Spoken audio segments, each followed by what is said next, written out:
اعوذ باللہ من الشیطان الرجیم بسم اللہ الرحمن الرحیم۔ سورہ صافات کی چند آیتیں پڑھ رہا ہوں، آیت نمبر 75 سے لے کر آیت نمبر 82 تک۔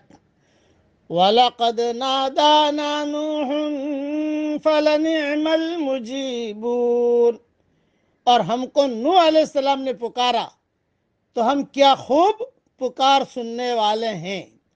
وَنَجَّيْنَاهُ وَأَهْلَهُ مِنَ الْكَرْبِ الْعَظِيمِ، اور ہم نے اس کو اور اس کے لوگوں کو بہت بڑے غم سے بچا لیا۔ وَجَعَلْنَا ذُرِّيَّتَهُ هُمُ الْبَاقِينَ، اور ہم نے اس کی نسل کو باقی رہنے والا بنایا۔ وَتَرَكْنَا عَلَيْهِ فِي الْآخِرِينَ، اور ہم نے اس کے طریقے پر پچھلوں میں ایک گروہ کو چھوڑا۔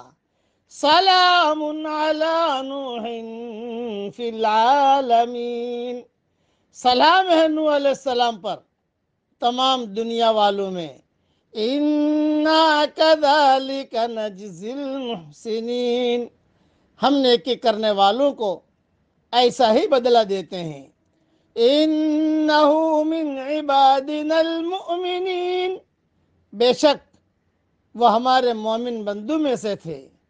ثم اغرقنا الآخرین، پھر ہم نے دوسروں کو غرق کر دیا۔ مختصر اس کی تشریح سن لیجئے۔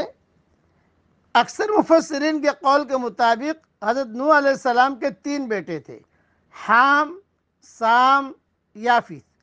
انہی سے بعد کی نسل انسانی چلی، اسی لیے حضرت نوح علیہ السلام کو آدم ثانی بھی کہا جاتا ہے، یعنی آدم علیہ السلام کی طرح آدم علیہ السلام کے بعد یہ دوسرے ابو البشر ہیں۔ سام کی نسل سے عرب، فارس، روم اور یہود نصارہ ہیں۔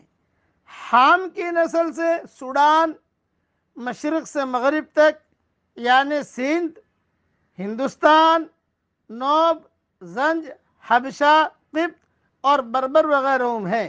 اور یافیس کی نسل سے ثقالبہ، ترک، خزرج، یاجوج ماجوج وغیرہ ہیں۔ یہ ساری تفصیل فتح القدیر میں لکھی ہوئی ہے، یعنی ہم لوگ جو ہیں یہ سمجھ لیجئے کہ حام کی نسل میں ہیں بس۔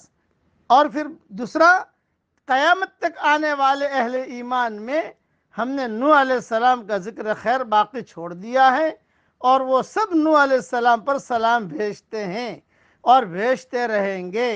سلام علی نوح فی العالمین، سلام علی نوح فی العالمین، یہ قیامت تک پڑھا جائے گا اور نوح علیہ السلام پر سلام بھی پہنچتا رہے گا۔